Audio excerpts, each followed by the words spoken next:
नमस्कार, मी प्रसाद देशमुख आणि आपण ऐकत आहात सरकार नामाचे विशेष पॉडकास्ट राजकारण.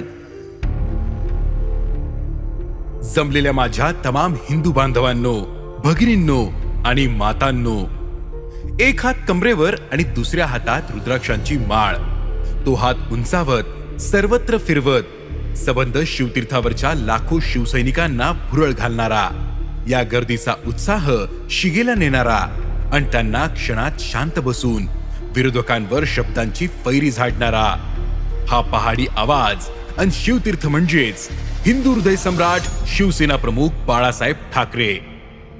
अर्थात गेली दशकभर हा आवाज कुणाच्याच कानावर नाही, पण या आवाजाची जबरदस्त दहशत आजच्या घडीला शिवतीर्थावर दिसतेच. शिवसेना फुटली, 2 गट पडले, संघर्ष होऊ लागला, तरीही बाळासाहेब, शिवतीर्थ, दसरा मेळावे हे समीकरण आजही लाखो लोकांना आपलेसे करते, तर काही जणांना धडकी भरवणारे ठरते. शिवतीर्थावरून शिवसेना प्रमुख बाळासाहेब ठाकरे यांची तोफ धडधडायला लागली की शिवसैनिकांना स्फुरण चढायचं आणि विरोधकांची मात्र बत्ती गुल व्हायची. खास ठाकरे शैलीत बाळासाहेब विरोधकांचा समाचार घेत असत, त्यामुळे शिवसेनेच्या दसरा मेळाव्याची प्रतीक्षा जशी महाराष्ट्राच्या कानाकोपऱ्यातील शिवसैनिकांना असायची, तशी ती विरोधकांनाही असायची. मात्र विरोधकांची ती प्रतीक्षा त्यांच्या मनात धडकी भरवणारी ठरायची. बाळासाहेब ठाकरे, शिवतीर्थ आणि दसरा मेळावा हे अतूट समीकरणच बनलं होतं. दसरा मेळाव्याला बाळासाहेबांनी शिवतीर्थावरून डागलेल्या तोफ गोळ्यांमुळे विरोधक अक्षरशः घायल होत असत. दसरा मेळावा हा अनेक ऐतिहासिक घटनांचा साक्षीदार आहे. आषाढीला विठुरायाच्या भेटीची ओढ वारकऱ्यांना लागलेली असते. कधी एकदा पंढरपूर गाठावे अशी त्यांची अवस्था झालेली असते. तशीच अवस्था शिवसैनिकांची दसरा मेळाव्याबाबत असते. वारकरी आषाढी वारी चुकवत नाहीत, त्याचप्रमाणे कट्टर शिवसैनिक दसरा मेळावा चुकणार नाही याची काळजी घेतात. पूर्वी पक्षाकडून आत्तासारखी वाहनाची सोय केली जात नसायची. मिळेल त्या वाहनातून ग्रामीण भागातील शिवसैनिक मुंबई गाठायचे आणि भारावून टाकणाऱ्या वातावरणाचे साक्षीदार व्हायचे. या मेळाव्यातून शिवसैनिकांना पुढील वर्षभरासाठीची ऊर्जा मिळायची. धाराशिव जिल्ह्यातील कळंबचे पूर्वाश्रमीचे शिवसैनिक अंजित पिंगळे सांगतात, बाळासाहेबांचे हे विचार ऐकणं म्हणजे एक पर्वणीच असायची. दसरा मेळाव्याला हमखास ही पर्वणी मिळायची. मी तुळजापुरातून तुळजाभवानी मातेची ज्योत घेऊन ती दसरा मेळाव्याला थेट व्यासपीठावर जाऊन बाळासाहेबांच्या हाती देत असे. आता येथे मिळणाऱ्या विचारांच्या ठिणग्या तुमच्या मतदारसंघात जाऊन पाडा, असं बाळासाहेब सांगायचे.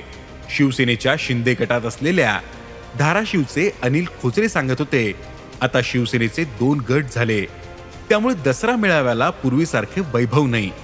याची खंतही खोचरे यांना आहे. 30 ऑक्टोबर 1966 रोजी शिवसेनेचा पहिला दसरा मेळावा झाला. त्याच्या 4 महिन्यापूर्वी शिवसेनेची स्थापना झाली होती. अपवाद वगळता शिवतीर्थावर दसरा मेळाव्याची परंपरा आजपर्यंत सुरू आहे. कोरोनात बंदिस्त सभागृहात दसरा मेळावे झाले. आता शिवसेनेची 2 शकले झाली आहेत, त्यामुळे उद्धव ठाकरे आणि एकनाथ शिंदे यांचे 2 वेगवेगळे दसरा मेळावे होतात. बाळासाहेबांच्या भाषणाला धार असायची, तशी धार उद्धव ठाकरे आणि एकनाथ शिंदे यांच्या भाषणांना नसते. शिंदे यांचं भाषण अगदीच किरकोळ असतं, त्या तुलनेत उद्धव ठाकरे यांचं भाषण सरस म्हणावे असं असते.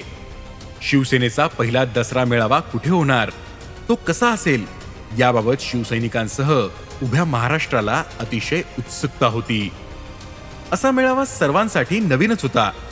शिवसेनेच्या मार्मिक या लोकप्रिय नियतकालिकेतून दसरा मेळाव्याची जाहिरात प्रसिद्ध करण्यात आली आणि त्याचे ठिकाण होते शिवतीर्थ, अर्थात शिवाजी पार्क. शिवतीर्थावर बाळासाहेबांचं मोठं प्रेम होतं. बाळासाहेबांचा जन्म झालेल्या वर्षीच या मैदानाला शिवाजी पार्क असं नाव देण्यात आलं होतं. पहिल्या दसरा मेळाव्याच्या स्थळाबाबतची लोकांची एक उत्सुकता शमली होती. पहिला दसरा मेळावा दसऱ्याच्या दिवशी झाला नव्हता. 23 ऑक्टोबर 1966 अशी तारीख जाहीर करण्यात आली होती. मात्र काही कारणास्तव दसरा मेळावा 30 ऑक्टोबरला घेण्यात आला. पहिल्या दसरा मेळाव्यात बाळासाहेब ठाकरे यांची वेशभूषा अत्यंत साधी होती. त्यांनी साधी पॅन्ट आणि शर्ट परिधान केला होता. पहिल्या मेळाव्याला शिवाजी पार्कवर अपेक्षेपेक्षा जास्त गर्दी झाली. मेळाव्यात लोकांकडून स्टीलच्या डब्यात वर्गणी गोळा करण्यात आली होती. बाळासाहेबांनी टॅक्सीवर उभं राहून भाषण केलं होतं. त्यापूर्वी बाळासाहेबांनी मुंबईतील छोट्या चाळी, व्यायामशाळा अशा ठिकाणी बैठकी घेतल्या होत्या. अगदी 10-20 लोक असले तरी त्यांच्यासोबत बैठक घेऊन बाळासाहेबांनी भूमिका मांडली होती. शिवतीर्थावर मेळावा घेऊ नये, तितकी गर्दी जमेल की नाही अशी शंका काही जणांनी बाळासाहेबांकडे व्यक्त करत बंदिस्त ठिकाणी मेळावा घेण्याची विनंती केली होती. मात्र बाळासाहेब आपल्या भूमिकेवर ठाम राहिले. त्यांचा विश्वास खरा ठरला. मेळाव्याला मोठी गर्दी झाली. बंदोबस्तासाठी पोलीस नव्हते. बाळासाहेबांनी बैठका घेतलेल्या व्यायामशाळेतील तरुणांनी सुरक्षा पुरवली होती. याच व्यायामशाळांची पुढे शिवसेनेच्या शाखा स्थापन करण्यासाठी मोठी मदत मिळाली होती. दसरा मेळावा घेण्याचा निर्णय शिवसेनेसाठी पुढील काळात अत्यंत उपयुक्त ठरत गेला. या मेळाव्यातून वेळोवेळी शिवसेनेच्या राजकीय भूमिका जाहीर झाल्या, त्या लोकांपर्यंत पोहोचवल्या गेल्या. बाळासाहेब या मेळाव्यातून घणाघाती राजकीय भाषणं करायचे. त्यातून पुढील वर्षभरासाठी शिवसेना जोडून ठेवण्याचं काम करत असे. त्यानंतरच्या मेळाव्यातही बाळासाहेब ठाकरे यांना ऐकण्यासाठी शिवतीर्थावर शिवसैनिकांची मोठी गर्दी व्हायची. आधी शस्त्रपूजन, मग नेत्यांची भाषणं व्हायची. बाळासाहेबांचे भाषण सर्वात शेवटी होत असे. पक्षाची भूमिका यातून जाहीर केली जायची. मुंबईत भारत-पाकिस्तान क्रिकेट सामना होऊ देणार नाही अशी भूमिका बाळासाहेबांनी 1991च्या दसरा मेळाव्यात जाहीर केली होती. भूमिका तर जाहीर केली, मात्र हा सामना रोखायचा कसा याचं नियोजन नव्हतं. शिवसेनेचे नेते प्रभाकर शिंदे आणि शिशिर शिंदे यांनी वानखेडे स्टेडियमची खेळपट्टी उखडून टाकली. परिणामी क्रिकेटचा सामना रद्द करावा लागला. अशा पद्धतीनं बाळासाहेबांची घोषणा अंमलात आली. दसरा मेळाव्यात पुढील रूपरेखा देण्याची परंपरा उद्धव ठाकरे यांनीही सुरू ठेवली आहे. दसरा मेळावा हा अनेक ऐतिहासिक घटनांचा साक्षीदार ठरलाय. त्यामुळे शिवसेनेत या मेळाव्याला वेगळं महत्व आहे. राज ठाकरे यांच्या नेतृत्वाखाली शिव उद्योग सेनेची सुरुवात दसरा मेळाव्यात करण्यात आली. गिरणी कामगारांच्या संपाबाबत 1982 मध्ये बाळासाहेबांनी भूमिका मांडली. दसरा मेळाव्याला अन्य पक्षातील नेत्यांना निमंत्रित केलं जातं. या मेळाव्याला त्यावेळी काँग्रेसमध्ये असलेले शरद पवार आणि जॉर्ज फर्नांडिस यांना निमंत्रित करण्यात आलं होतं. बाळासाहेबांनी नातू आदित्य ठाकरे यांच्या हातात तलवार देत राजकारणातील लॉन्चिंगही दसरा मेळाव्यालाच केलं होतं. त्यावेळी उद्धव ठाकरे यांनी शिवसेनेची धुरा पूर्णपणे आपल्या हाती घेतली होती. बाळासाहेब ठाकरे यांना वयोमानानुसार सभांना जाणं शक्य होत नव्हतं. 24 ऑक्टोबर 2012 रोजी आयोजित दसरा मेळाव्याला बाळासाहेब ठाकरे यांना प्रकृती अस्वास्थ्यामुळे उपस्थित राहता आलं नाही. त्यावेळी बाळासाहेबांनी शिवसैनिकांना व्हिडिओ कॉन्फरन्सिंगद्वारे संबोधित केलं. त्या भाषणात बाळासाहेब हळवे झालेले दिसले. तुम्ही मला इतकी वर्ष सांभाळलं, आता उद्धव आणि आदित्यालाही तसंच सांभाळून घ्या. प्रबोधनकार ठाकरे यांचे पुत्र असलेल्या बाळासाहेबांचा हा शेवटचा दसरा मेळावा ठरला. 17 नोव्हेंबर 2012 रोजी बाळासाहेबांचं निधन झालं. आतापर्यंत शिवसेनेच्या इतिहासात 2 वेळा दसरा मेळावा रद्द झाला. मुंबईत 2006 मध्ये जोरदार पाऊस सुरू होता, त्यामुळे शिवाजी पार्कवर चिखल झाला होता. अनेक ठिकाणी पाणी साचलं होतं, त्यामुळे दसरा मेळावा रद्द करावा लागला होता. 2009 मध्ये विधानसभा निवडणूक लागल्या होत्या. आचारसंहितेमुळे दसरा मेळावा घेणं शक्य झालं नव्हतं. कोरोनाच्या काळात 2 वेळा बंदिस्त सभागृहात दसरा मेळावा घ्यावा लागला होता. दसरा मेळाव्यातील बाळासाहेबांची भाषणं प्रचंड गाजली. ते विरोधकांचा खास ठाकरी शैलीत समाचार घ्यायचे.